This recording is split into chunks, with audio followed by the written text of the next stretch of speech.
درود و سلام کا ہدیہ پیش کریں۔ اللہم صلی علی سیدنا مولانا محمد معدن الجود والکرم وآلہ وبارک وسلم صلاۃ و سلام علیک یا رسول اللہ صلی اللہ تعالی علیہ وسلم۔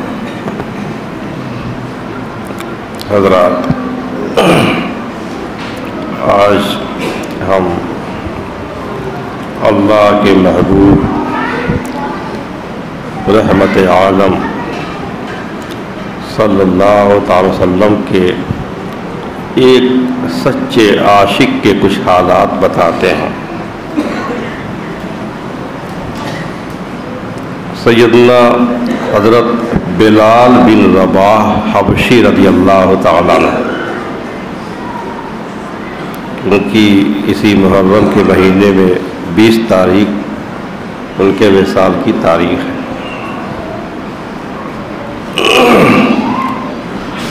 بلال حبشی ہم تو اسے کہتے ہیں بلال حبشی، بلال بن رباح حبشی رضی اللہ تعالیٰ عنہ۔ آپ امیہ کے غلام تھے۔ امیہ مشرک، کافر، اسلام کا سخت ترین دشمن، اس کے غلام تھے۔ ایمان لانے کا واقعہ پہلے ہم آپ کو سنا دیتے ہیں۔ ایمان کیسے لائے، پھر کیسے سرکار کے عاشق ہوئے۔ وہ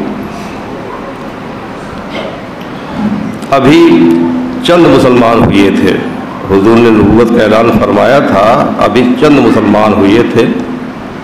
پورا مکہ اللہ کے حبیب رحمت عالم صلی اللہ علیہ وسلم کا دشمن تھا۔ لوگوں نے اپنے گھر والوں اور غلاموں پہ پابندی لگاتی تھی کہ کوئی محمد سے ملاقات نہ کرے صلی اللہ علیہ وسلم، کوئی ان کی باتیں نہ سنے۔ ایک مرتبہ حضور اقدس رحمت عالم صلی اللہ تعالی وسلم گزر رہے تھے کہ آپ کو کسی طرف سے آہ سنائی دی۔ کوئی آدمی آہ کر رہا تھا، کراہ رہا تھا۔ آپ کے قدم رک گئے، کان لگا کے سننے لگے یہ آواز کدھر سے آ رہی ہے کراہنے کی۔ یہ آواز مسلسل آتی رہی۔ اب اس آواز کی سمت جو ہے آپ چل پڑے۔ ایک مکان تھا، دروازہ اس کا بند تھا، اندر سے کراہنے کی آواز آ رہی تھی، کوئی آہ آہ کر رہا تھا۔ اللہ کے حبیب رحمت عالم صلی اللہ علیہ وسلم نے فرمایا دروازہ کھولو، تو آواز آئی دروازہ کھلا ہوا ہے، بھیڑا ہوا ہے، اندر آ جائیے۔ آپ اندر تشریف لے گئے، دیکھا کہ ایک شخص ہے، کالا کلوٹا، موٹے موٹے ہونٹ، چھوٹی چھوٹی آنکھیں، دبلا پتلا، ہاتھ میں چکی ہے، وہ چکی پیس رہا ہے، اناج پیس رہا ہے۔ پوچھا تم کون ہو؟ اس نے کہا میں امیہ کا غلام ہوں۔ فرمایا کہ تمہیں پریشانی کیا ہے؟ بولا کہ میرا آقا امیہ بڑا سخت ہے، بہت کام مجھ سے لیتا ہے، اس نے اناج پیسنے کو دیا ہے کہ اتنی دیر میں اتنا آٹا تیار ہو جانا چاہیے۔ مجھے سخت بخار ہے، میرا سر درد سے پھٹا جا رہا ہے، چکی چلائی نہیں جا رہی، اور اگر وقت پر آٹا نہ دیا تو مجھے سزا دے گا۔ اس نے حضور کو پہچانا نہیں۔ آپ نے اپنے بدن مبارک سے چادر اتاری، چونکہ آپ کا عام لباس یہی تھا، ایک چادر پہنے ہوتے تھے، ایک چادر اوڑھے ہوتے تھے، یہی لباس ہوتا تھا عام طور سے۔ چادر اتاری اور اس سے پوچھا کہ تمہارا نام کیا ہے؟ اس نے کہا میرا نام بلال ہے۔ تو فرمایا لو یہ چادر لو اور سر کے نیچے رکھ کر کے تھوڑی دیر آرام کر لو۔ وہ بولا میں آرام کیسے کر سکتا ہوں؟ میں آرام کروں گا تو میرا اناج کیسے پیسوں گا، اور اگر نہیں دیا وقت پر تو مجھے سزا ملے گی۔ فرمایا بلال تم آرام کرو، تمہارا اناج میں پیستا ہوں، تمہاری چکی میں چلاتا ہوں۔ جیسے حسن ظاہری میں آپ بے مثال ہیں، تو حسن باطنی اور اخلاق میں بھی سب سے اعلیٰ درجے پہ آپ فائز ہیں۔ تو بولا کہ آپ کون ہیں؟ ایسا حسین اور خوبصورت چہرہ میں نے آج تک نہ دیکھا، اور ایسی مہربانی، اتنی ہمدردی، یہاں تو کبھی کسی نے پیار سے بات تک نہیں مجھ سے کی ہے۔ فرمایا کہ نام پوچھ کے کیا کرو گے، بعد میں بتا دوں گا، تم آرام کرو، میں پیستا ہوں۔ آپ نے چکی ہاتھ میں لی، ابھی چکی ہاتھ میں پکڑی تھی کہ سیدنا حضرت جبریل امی علیہ السلام حاضر ہو گئے، اور انہوں نے عرض کیا یا رسول اللہ، آپ کو چکی چلانے کی زحمت کرنے کی ضرورت نہیں ہے، میں چکی چلاتا ہوں، میں آٹا پیستا ہوں۔ فرمایا جبریل نہیں، یہ کام میں خود کروں گا۔ اللہ کے حبیب رحمت عالم صلی اللہ علیہ وسلم نے اپنے مبارک ہاتھوں سے چکی چلائی، چکی پیسنے لگے۔ وہ مبارک ہاتھ اشارہ کر دے تو 4 ٹکڑے ہو جائے، سورج واپس پلٹ آئے۔ چکی چلا رہے انہی ہاتھوں سے۔ جب آٹا پیس چکے، آپ جانے لگے تو حضرت بلال نے آپ کے پاؤں پکڑ لیے، کہا آپ ہیں کون، آپ اپنا نام بتا دیں۔ فرمایا کہ ابھی نام نہیں بتاؤں گا، اور تم اطمینان رکھو، میں کل پھر آؤں گا، تمہارا آٹا کل پھر پیس دوں گا میں۔ دوسرا دن ہوا، اللہ کے حبیب رحمت عالم صلی اللہ علیہ وسلم پھر تشریف لائے، پھر فرمایا کہ تم آرام کرو۔ آپ نے آٹا پیس دیا، جانے لگے، پھر پیر پکڑ لیا بلال نے، کہا نام بتا دیجیے آپ۔ فرمایا کل نام بتا دوں گا، کل پھر آؤں گا، آٹا پیسوں گا، نام بتاؤں گا۔ تیسرے دن آپ آئے، آپ نے چکی چلائی، اناج پیس دیا۔ جب جانے لگے تو پھر بلال نے پاؤں پکڑ لیا، کہا کہ میرے محسن، آپ نے وعدہ فرمایا تھا کہ کل نام بتاؤں گا، آج آپ اپنا نام بتا دیں۔ اب اللہ کے حبیب رحمت اللہ علیہ وسلم مسکرائے، فرمایا انا محمد رسول اللہ صلی اللہ علیہ وسلم، میں محمد ہوں، اللہ کے رسول صلی اللہ علیہ وسلم۔ نام تو سن رکھا تھا، کبھی ملاقات تو ہوئی نہیں تھی، غلام تھے، کام کرتے رہتے تھے، بس اب کیا تھا؟ کہا یا رسول اللہ، اب آپ ایسے نہ جائیں، مجھے اپنا غلام بنا لیں، اپنی غلامی کا پٹا میرے گلے میں ڈال دیں، آپ مجھے مسلمان کر لیں۔ کیسے مسلمان ہوتے ہیں؟ فرمایا بس ایک اللہ کی گواہی دو کہ اللہ کے سوا کوئی معبود نہیں ہے، اور محمد اللہ کے رسول ہیں۔ فوراً بلال حبشی نے پڑھا اشہد ان لا الہ الا اللہ واشہد ان محمد رسول اللہ صلی اللہ علیہ وسلم۔ اس طرح سے آپ مسلمان ہوئے، سرکار کے زلف و رخ کے دیوانے اور عاشق ہو گئے۔ حضور نے فرمایا کہ بلال ابھی اپنے اسلام کو ظاہر نہ کرنا، کسی کو بتانا نہیں کہ میں مسلمان ہو چکا ہوں، کیونکہ یہاں کے لوگ بڑے ظالم ہیں، اگر جانیں گے تو ستائیں گے، اور تمہارا آقا امیہ تو اور زیادہ ستائے گا۔ مگر عشق چھپتا کہاں ہے؟ وہ چھپا نہ سکے اپنا عشق، بس اس کے بعد ان کی زبان پہ کیا جاری ہے؟ نبی نبی، اللہ اللہ، صمد صمد، احد احد، اللہ بے نیاز ہے، احد اللہ ایک ہے، اکیلا ہے۔ حلیت الاولیاء میں ہے، حضرت عبداللہ رضی اللہ تعالیٰ عنہ سے مروی ہے کہ سب سے پہلے دین اسلام کا پیغام عام کرنے والے 7 حضرات ہیں، جنہوں نے فوراً جو ہے دین اسلام کا پیغام عام کر دیا، ایک لمحے کے لیے بھی چھپایا نہیں۔ ایک تو خود ہمارے حضور اقدس رحمت عالم صلی اللہ علیہ وسلم ہے، وہی نازل ہوئی، آپ نے اعلان فرما دیا۔ اور پھر حضرت ابوبکر صدیق رضی اللہ تعالیٰ عنہ ہیں، یہ بھی اسلام لانے کے بعد بالکل چھپا نہ سکے، فوراً اپنا اسلام ظاہر کر دیا۔ اور ایک ہے حضرت عمار بن یاسر رضی اللہ تعالیٰ عنہ، اور ان کی ماں حضرت سمیہ رضی اللہ تعالیٰ عنہ، اور حضرت صہیب رضی اللہ تعالیٰ عنہ، اور حضرت بلال رضی اللہ تعالیٰ عنہ، اور حضرت مقداد رضی اللہ تعالیٰ عنہ۔ تو اللہ تعالیٰ نے حضور اقدس رحمت عالم صلی اللہ علیہ وسلم کی حفاظت آپ کے چچا ابو طالب کے ذریعے فرمائی۔ جب تک وہ زندہ رہے ابو طالب، ہمارے حضور کا کوئی کچھ بگاڑ نہ سکا۔ اور ابو بکر کی حفاظت رضی اللہ عنہ، ان کی حفاظت کا ذریعہ ان کی قوم کو بنایا۔ مشرکین نے ستایا تو، لیکن ان کی قوم اگرچہ مشرک تھی لیکن انہوں نے بچایا۔ لیکن دوسرے جو حضرات تھے 5، ان کو مشرکین نے پکڑا، لوہے کی زرہیں پہنائی اور انہیں سورج کی تپتی دھوپ میں ڈال دیا۔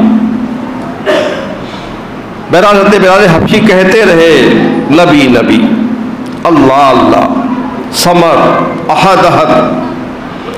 ایک بار ان کا جو آقا تھا امیہ ادھر سے گزرا، اور اس نے جو ہے ان کی آواز سن لی، وہ احد احد کہہ رہے تھے، اللہ ایک ہے، اللہ اکیلا ہے۔ سخت غصہ ہوا، اس نے کہا تم کس کا نام لیتے ہو بلال؟ کہا میں اپنے محبوب کا نام لیتا ہوں۔ بولا کہ میرے غلام ہو اور میرا غلام ہو کر میرے دشمن کا نام لیتے ہو، میں تمہاری جان لے لوں گا، تمہارے ٹکڑے ٹکڑے کر ڈالوں گا۔ بولے جو چاہے کر لے، یہ جسم تو تیرا ہے، تو آقا ہے، تو نے خریدا ہے، میں تیرا غلام ہوں، جسم پر تیرا قبضہ ہے لیکن دل پر تو محمد عربی صلی اللہ علیہ وسلم کا قبضہ ہے، میں دل ان کو دے چکا ہوں۔ پھر کیا تھا، طرح طرح کے ظلم و ستم ڈھانے شروع کر دیے۔ حضرت بلال رضی اللہ عنہ نے اللہ کی راہ میں اپنی جان کی پرواہ نہیں کی۔ غصے سے امیہ کا خون کھولنے لگا، اس نے پختہ ارادہ کر لیا کہ وہ اس جرم کی بلال کو اتنی سخت سزا دے گا کہ وہ برداشت نہ کر سکیں گے اور مجبور ہو کر اپنے نئے دین سے رشتہ توڑ دیں گے۔ پھر کیا تھا، آپ کے گلے میں رسی کا پھندا ڈالتا اور آوارہ لڑکوں کے ہاتھوں میں رسی پکڑا دیتا۔ وہ لڑکے حضرت بلال کو مکے کے گلی کوچوں میں گھسیٹتے پھرتے تھے، لیکن اس کے باوجود آپ کی زبان پر احد احد جاری رہتا، اللہ ایک ہے، اللہ ایک ہے۔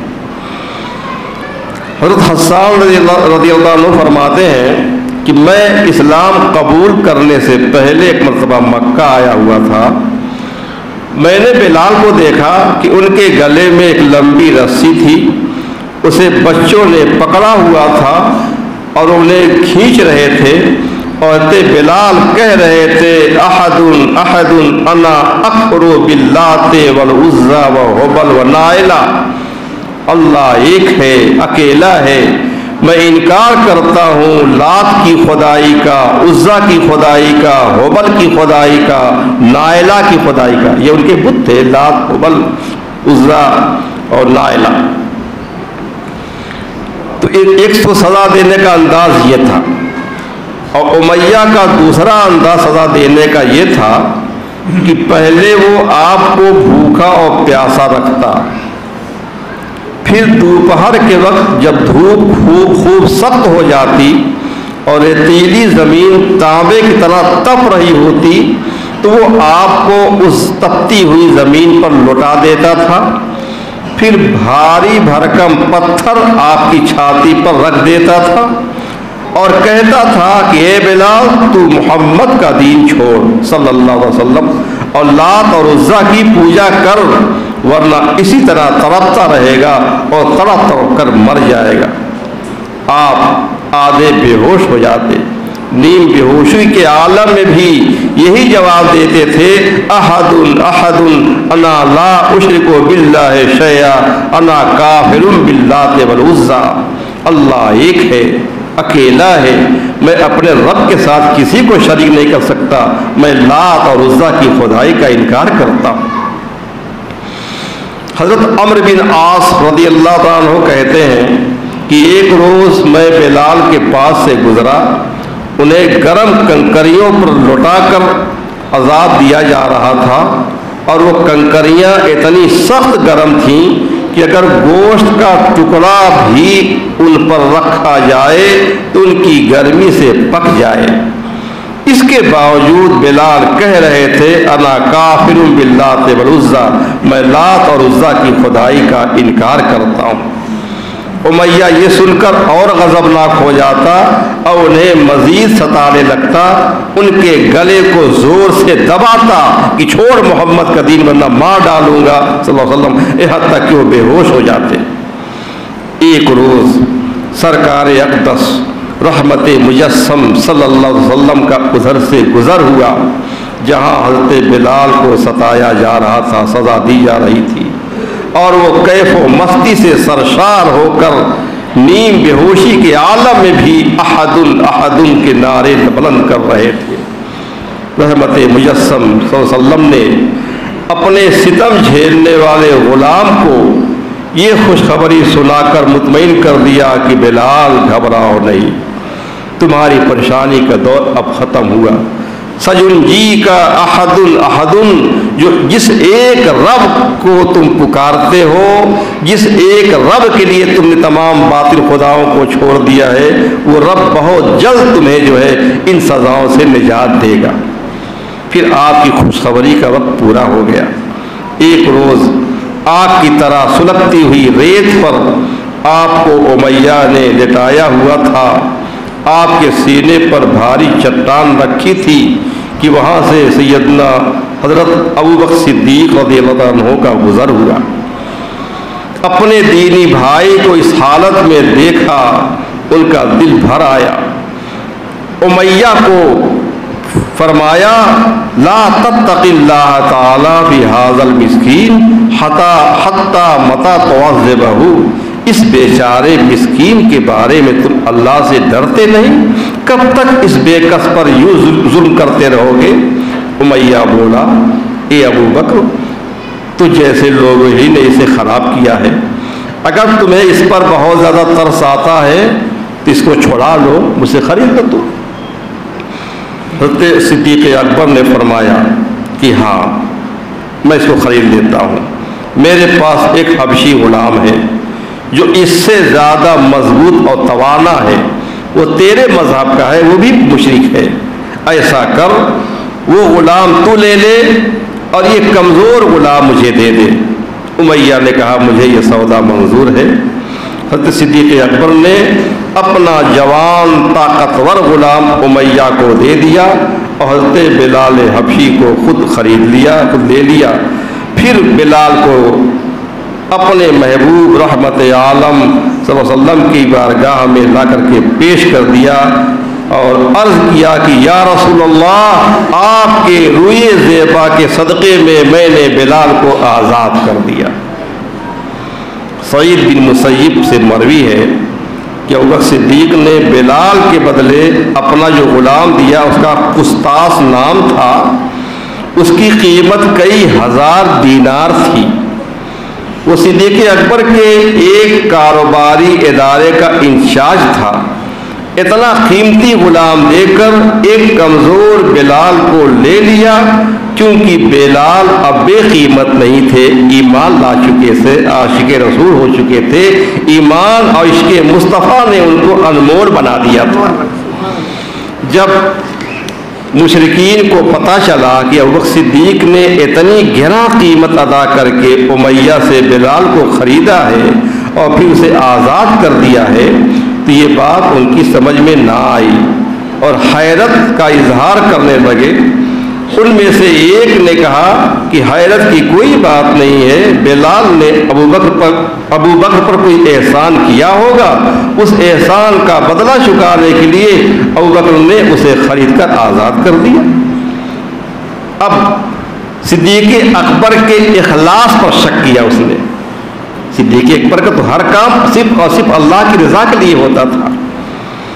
اللہ تعالیٰ نے اس پر یہ آیت کریمہ اتار دی اور اس غلط فہمی کو دور کر دیا۔ سورہ لیل کی آیت کریمہ ہے، فرمایا وَمَا لِأَحَدٍ عِندَهُ مِن نِعْمَةٍ تُجْزَىٰ إِلَّا ابْتِغَاءَ وَجْهِ رَبِّهِ الْأَعْلَىٰ، اور اس پر کسی کا کوئی احسان نہیں جس کا بدلہ اسے دینا ہو سوائے اس کے کہ وہ اپنے پروردگار کی خوشنودی کا طلبگار ہے، یعنی میرا صدیق، اس پر کسی کا کوئی احسان نہیں ہے، وہ صرف اور صرف میری خوشی کے لیے، میری رضا کے لیے جو ہے اس نے جو سب کچھ کیا ہے۔ یہ قربان جائیں مصطفیٰ کریم صلی اللہ علیہ وسلم کے ان جانثار غلاموں پر کہ اگر ان کے اخلاص پر کوئی شک کرتا ہے تو اللہ تعالیٰ اپنے کلام پاک میں ان کی نیت کے خلوص کی گواہی دیتا ہے، اور اس گواہی کے بعد کسی اور گواہ کی کوئی ضرورت نہیں رہ جاتی۔ بخاری شریف کی ایک حدیث ہے، حضرت جابر رضی اللہ تعالیٰ عنہ سے روایت ہے کہ حضرت عمر فاروق اعظم رضی اللہ تعالیٰ عنہ فرماتے تھے کہ ابو بکر سیدنا و آتقا سیدنا، کہ ابو بکر ہمارے سردار ہیں اور انہوں نے ہمارے سردار کو آزاد کیا۔ تو صدیق اکبر کا تو درجہ بڑا ہے، ان کو سردار کہنا بات سمجھ میں آتی ہے، لیکن یہ کہتے کہ ابو بکر ہمارے سردار ہیں اور انہوں نے ہمارے سردار کو خرید کر آزاد کیا، یعنی حضرت بلال کو بھی سیدنا کہتے تھے، ہمارے بلال، ہمارے سردار۔ آپ سوچیں، ایک ذلیل تھے پہلے، ان کی کوئی عزت نہیں تھی، غلام تھے، ستائے جاتے تھے، لیکن اسلام سے وابستہ ہوئے، حضور کے قدموں میں آ گئے تو حضرت عمر فاروق اعظم جیسے معزز صحابی ان کو سیدنا، ہمارے سردار کہا کرتے تھے۔ زید بن ارقم رضی اللہ عنہ سے روایت ہے، حضور اقدس سید عالم صلی اللہ علیہ وسلم نے ارشاد فرمایا کہ بلال ایک بہت اچھے انسان ہے اور مؤذنین کے سردار ہیں، کیونکہ آپ نے ان کو اپنا مؤذن بنا لیا تھا، اذان دیا کرتے تھے، تو فرمایا کہ مؤذنوں کے سردار ہیں۔ اب کیا شان ہو گئی ان کی، اذان دیتے ہیں، وہ اللہ اکبر اللہ اکبر پکارتے ہیں، سارے صحابہ دوڑ کر مسجد طرف آتے ہیں، کیا شان ان کی آواز پہ سب لوگ حاضر ہوتے ہیں، آتے ہیں۔ جب تک بکے نہ تھے کوئی پوچھتا نہ تھا، تو نے خرید کر ہمیں انمول کر دیا۔ جب اللہ کے حبیب رحمت عالم صلی اللہ علیہ وسلم کا وصال ہو گیا تو حضور کی جدائی کا صدمہ برداشت نہ کر سکے، مدینہ چھوڑ کے ملک شام چلے گئے۔ مدارج النبوہ میں ہے کہ جب شام پہنچے 6 مہینے کے بعد خواب میں اللہ کے حبیب رحمت عالم صلی اللہ علیہ وسلم کی زیارت ہوئی۔ حضور تشریف لائے خواب میں، فرمایا بلال تمہیں ہماری یاد نہیں آتی، کبھی ہماری زیارت کرنے کا خیال نہیں آتا؟ بس نیند کھلی، لبیک یا رسول اللہ میں حاضر ہوں۔ ایک لمحہ تو آپ کی یاد سے دل خالی نہیں ہوتا، میں آ رہا ہوں۔ بس نیند کھلی، اسی وقت مدینے کی جانب روانہ ہو گئے۔ مدینے کے قریب پہنچے، وہ پہاڑیاں نظر آنے لگی، کھجوروں کے باغات۔ اب حضور کے ساتھ گزارا ہوا ایک ایک لمحہ یاد آنے لگا کہ کبھی حضور کے ساتھ اس باغ میں تفریح کیا کرتے تھے، کبھی حضور کے ساتھ اس پہاڑ پہ آتے تھے، ایک ایک لمحہ جو ہے یاد آتا رہا۔ جب مدینے کے قریب پہنچے تو ملنے والوں سے پوچھا کہ خاتون جنت سیدہ فاطمہ زہرا کا کیا حال ہے، دونوں شہزادوں کا کیا حال ہے، حسن پاک حسین پاک کا۔ بتایا گیا کہ خاتون جنت سیدہ فاطمہ زہرا تو وصال پا گئی، اپنے بابا کے وصال کے بعد جدائی برداشت نہ کر سکیں، ان کا بھی وصال ہو گیا۔ البتہ حسن پاک اور حسین پاک ابھی موجود ہیں۔ آپ مدینے میں آئے، بے تابی کے ساتھ دوڑتے ہوئے حضور کے دربار میں حاضر ہوئے، صلاۃ و سلام عرض کیا۔ ادھر پورے مدینے میں شور ہو گیا کہ نبی کا عاشق بلال آ گیا ہے۔ بلال کو دیکھنے کے لیے مدینے کے لوگ ٹوٹ پڑے۔ مدینے والوں کے دل میں خواہش پیدا ہوئی کہ کاش بلال اذان دے دیتے اور حضور کا زمانہ پھر ہمیں یاد آ جاتا اور حضور کے زمانے کی اذان ہمارے کان میں آ جاتی۔